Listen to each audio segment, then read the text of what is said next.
Okay, I'm Adam Barrett. I'm very glad to get a chance here today to present to you. What I want to share is some common pitfalls I've seen in the development of accelerated life testing. I've developed lots of tests for lots of my customers, and I've also helped a lot of people. I've come in after they've done tests and trying to understand why the results weren't as helpful as they could be. And I thought it would be great to summarize this since so many of you design and execute these types of tests. So one of the first things that I find that's interesting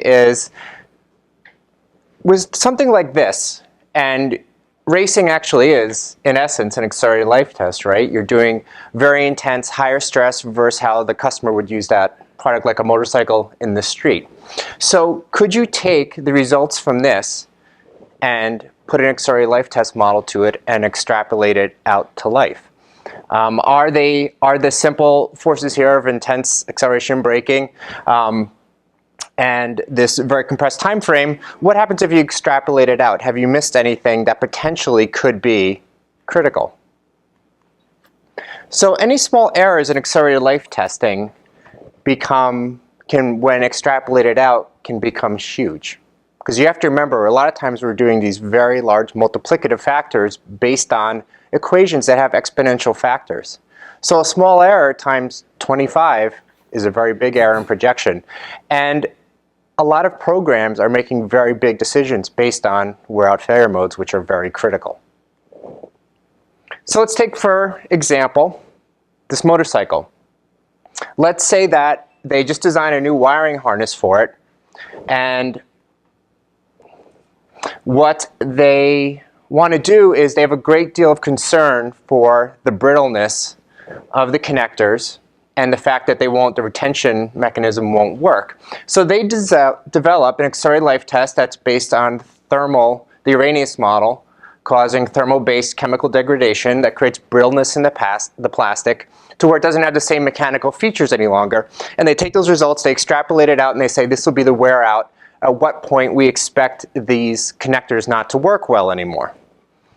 Well, a possible mistake. What about UV light? How much does that contribute? Was that stress eliminated from the actual test? The UV light, there's two things here that are very important. One, it's an additional stress that can cause the same kind of chemical breakdown. So when it's being eliminated from the test, now you're going to have a dramatically different result. The second thing is, it's highly, highly variable from user to user, unlike the heat, right? The heat is generally, you could correlate that to engine run time, engine run hours probably, because that's the main source.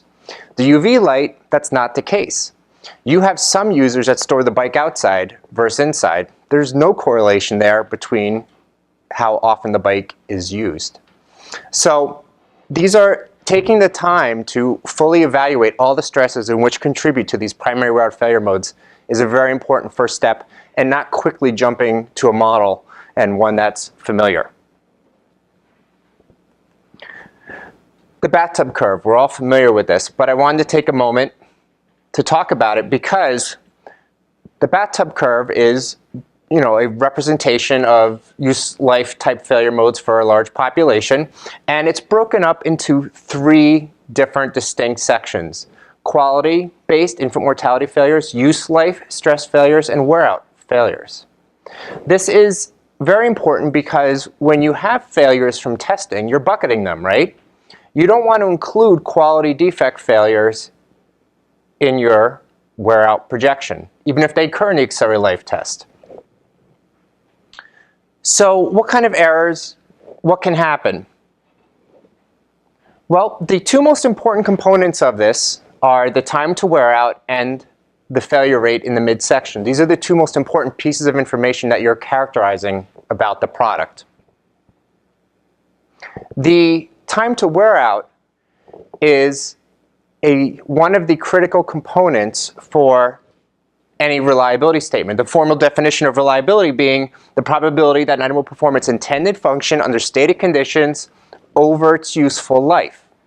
Because when you are doing testing and having failures that are supporting your reliability statement, failures that occur after the end of use life are not to be a part of that statement. The product should be taken out of service at that point.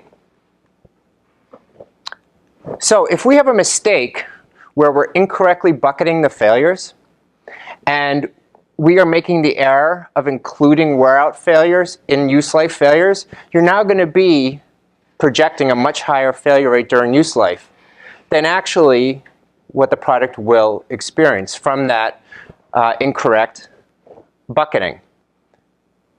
At the other end, if you are to take failures that are driven by use life stresses, the ones we generally categorize as random, and include them in your wear-out failure category, you're going to project a premature wear-out failure mode for the product. This can be very damaging to a product development program. What will occur when you do this is there will be a panic that, as was stated earlier in some other presentations, how important it is to have that in your product specifications. What is the wear out of the product? That's a deliverable to the customer. So here you are saying that your product cannot do one of its basic specifications. That means the program has to stop and a major redesign effort has to be completed. But it may be that that's not the case. So you've just delayed time to market and increased a very dramatic use of resource for a problem that doesn't exist. And it's only from incorrectly bucketing the failure modes that you've observed. So in the analysis, each failure mode should have a clear description of measurable metrics. The methods for the root cause analysis should be in protocols. They need to be consistent. Because again, think with that bucketing. If the way you're getting to where you're taking an observed failure and put it in one of those three categories is through the root cause analysis. If you have an inconsistent root cause analysis method that's being done, and usually it's more than one person, you're going to have a lot of kind of fuzzy data, right? Where you have inconsistencies in how they're bucketed, because there's more than one way to do it. What's important is that you have selected one and it's consistent so that it's driving actions that are going to benefit the program and make sure to support the specifications. Needs to be cataloged. I see people root causing and not cataloging the failure modes so that when they occur again, you can dramatically reduce the root cause investigation method because you have an idea of what direction you're going. And they're also critical to have because when you go to do programs later, like reliability growth, being able to reference what failures you had and grouped as wear out, so important because you have to remember these are the failures you're not going to include in your statistical confidence statements in reliability growth. Remember, these are the ones that indicate that this product should not be contributing anymore to that runtime and failure mode. So having them cataloged for easy reference is very important for that later project stage. So common stress to failure mode relationships. This is the heart of it, physics of failure. Thermal loading, thermal cycling is very different. Thermal loading a lot of times has to do with chemistry, chemical decomposition, materials change. But thermal cycling tends to have a failure mode associated to mechanical stress, right? Different thermal expansion coefficients of materials of different thicknesses or being next to each other with different coefficients cause a tremendous amount of physical mechanical stress. It's a very different type of failure mode. So just because thermal's in there doesn't mean they're the same at all. One's chemistry and one's physics. Elements exposure, have we fully characterized all the different types of elements that are affecting it, not just the ones in our design. I have customers that have products that are in highly variable locations, and even things such as things that are in the water in different areas that can then be a part of any kind of more traditional kind of water intrusion issues. These elements are also a part of it, and have they been considered? And so this, of course, then goes into chemical interactions. I've worked with medical companies where the expectation is that the environment is very controlled because it's a medical environment, but the cleaning process can be highly variable. You don't know what kind of chemicals somebody's going to clean the equipment with. And this can be what ends up driving the primary wear-out failure mode. So there's also other factors that change. And this picture here is showing an overheating wear-out based failure mode in these solder connections. So the connections here with the minimum amount of solder, create a big issue with having enough thermal mass to handle the heat. So here's a question. If this is the wear-out failure mode, was the accelerated life testing done with this type of board soldered this way? Or was this a cost reduction in manufacturing that was done later? So are you producing what you're making your wear out statement on? It's very likely that the accelerated life testing done during product development, that the product, once in manufacturing and going through generations of manufacturing improvement, can change enough that it can either shift the wear out failure mode, or it can actually be an entirely different one. This is a very interesting case of jumping in and doing an accelerated life test model and test that ended up being very inaccurate. And the assumption was that this is a bearing raceway, and the assumption is, well, with bearings, you can use the Arrhenius model, which is based on thermal loading, because wear out for bearings is very driven by the breakdown of the greases or oils that are protecting them. So as the properties of these lubrications change, that's when the behavior of failure mode changes for the bearings. What actually occurred here in analyzing his failure and his fracture was that it was oscillating stresses that created accumulated fatigue and caused a fracture, which would happen consistently because of the amount of vibration in the assembly. So the accelerated life test model was entirely incorrect. It was based on all the wrong assumptions, and it focused on an assumed, very commonly known wear out failure mode for this type of device, but in this application that was not the case. So it's one of those examples of saving time by basing your work on assumptions, when in fact a little bit of extra effort and experimentation, maybe design of experiments or other investigations, would have been very valuable. The interesting thing to consider with regard to reliability type failures is that wear out is one of the few that you can count on being perfectly, almost perfectly consistent across the entire population. It's a design characteristic. If you looked at random stress failure modes, let's say for car tires, there would be lots that occur during its normal use life.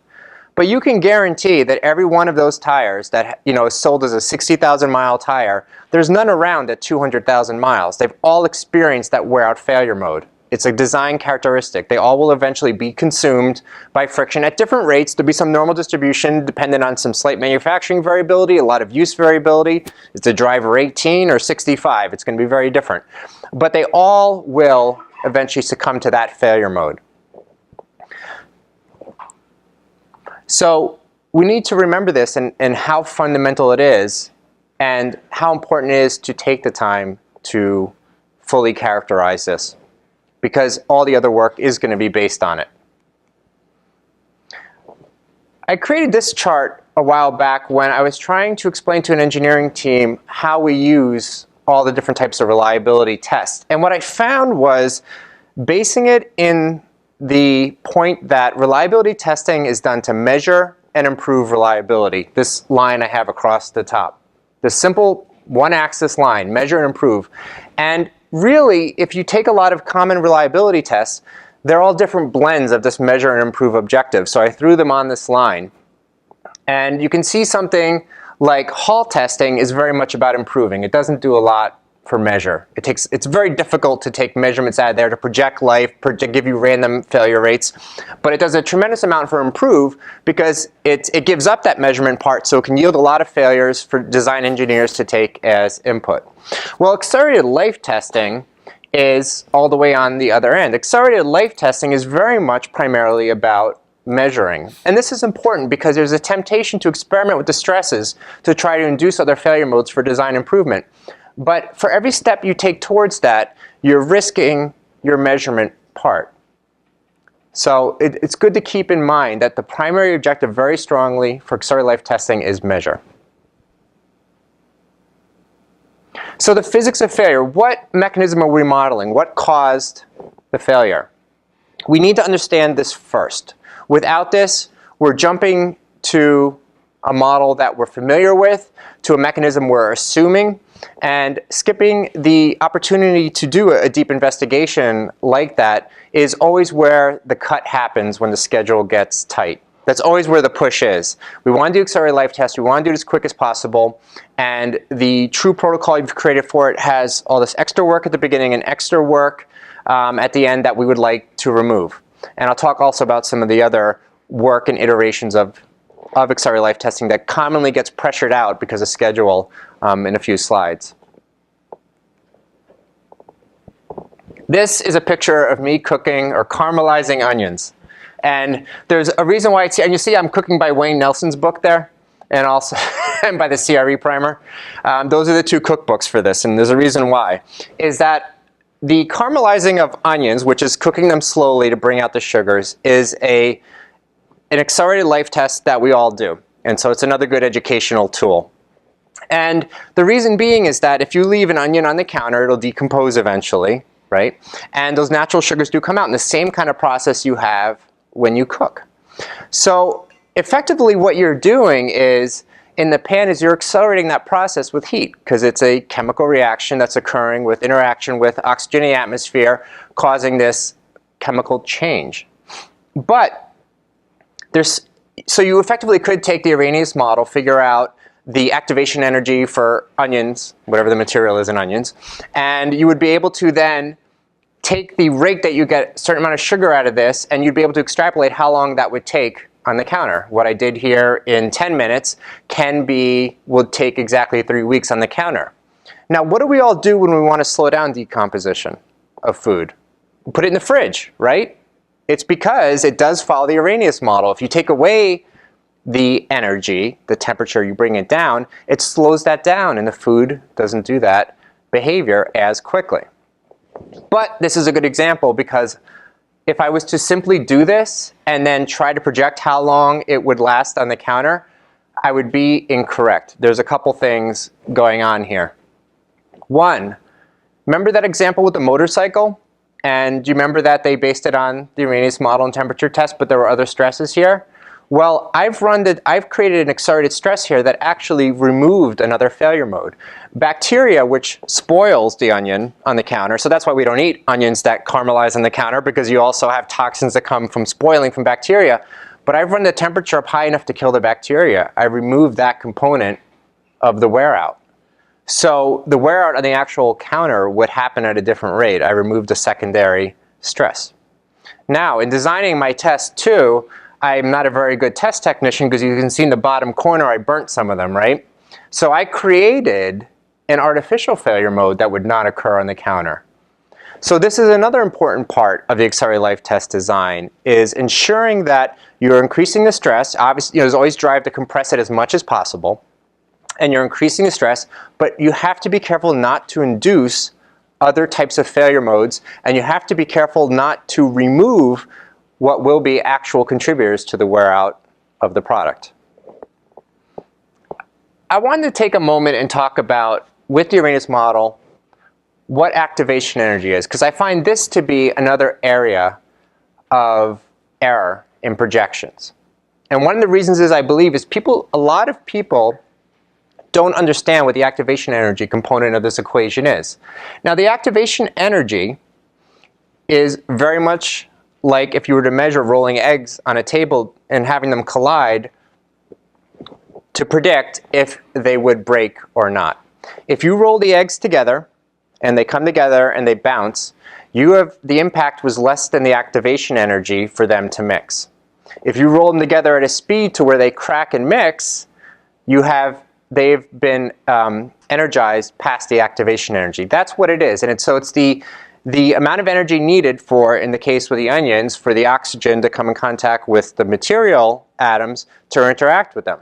So it's a very important part of taking this observed failures in runtime and projecting it out to regular life. Here's the problem. People just take some general rule of thumb activation energy all the time. I mean, it astounds me. They're like, oh, well, 0.7 is pretty common for electronics. We'll just do that. And activation energies, there's actually a pretty significant range that will have, as I described before, a tremendous effect. This is an exponential factor. So there's a tremendous amount of value in taking what's really a short period of time investment and looking to see if there are activation energy tables for the materials you're working with. because this will have a very big impact, and I'm always surprised to see how often people just take the rule of thumb activation energies for their equations. So now that I've discussed a great deal of pitfalls and a few things to do, let's talk a little bit more about the right process for doing this. You want to identify the failure modes using techniques such as DFMEA, HALT, and step stress. This is part of that investigation. What are the primary wear-out failure modes? How do they correspond? You want to characterize these stress to failure mode relationships. You have the failure modes, but what are the stresses that are driving them? You want to make sure you're including all that contribute to the primary wear-out failure mode. You want to bucket correctly because you don't want to contaminate any of those three categories of data sets. You need the bench test to validate that these inputs and the stress to failure mode relationships are valid. You want to document, because remember, we want consistency, and we also want to help support other testing initiatives that are going on by having not just the wear-out data, but the methods that were in it be able to support and ensure that you're keeping that consistency of analysis across all the testing methods. You want to derive an accelerated life test model. So you want to take the time to make sure that is it a thermal-based Arrhenius model? Is it a thermal cycling, a Coffin-Manson model? Or should you be going and doing derivations from an inverse power model? And we need to validate the model. And that is a very important step that oftenly gets pressured out because of it. It's tremendously time-consuming. But for the same reason, it's so important to try and get that activation energy correct if you're using the Arrhenius model. This validates that you have selected the correct factors. So a DFMEA, how would you use this? Well, a DFMEA is a fantastic tool because you've gotten the team together, and from known experiences and also hypothetically, they've taken all this effort to take all the failure modes, what drives them, the effects of the failure modes, and you've really begun to create that foundation that can be used for defining your wear-out failure mode characteristics for your product. It's right there. And if you go into the DFMEA knowing you're going to use it that way, you can ensure that the output is easily interpreted for that. It's unfortunate to have done it and then afterwards want to use it for that and realize that you could have extracted different information from the team for that. As you can see here, I agree with everybody who up to this point has disagreed with the acronym for HALT, HALT testing. It has nothing to do with life. It's about finding limits, and it's not a test. It's an investigation. It's a hard sell to tell engineers you're going to do a HALT test when you tell them you're going to do stresses beyond how it normally would be used, because everybody wants to pass a test. Every test we've ever taken, we strive to pass, and this is an investigation into what failure modes look like. But HALT is, I think the batteries are low on this. With the HALT testing, so how can that help, right? Because we do have a difficult time with HALT to extract life from it, right? That's not the intent.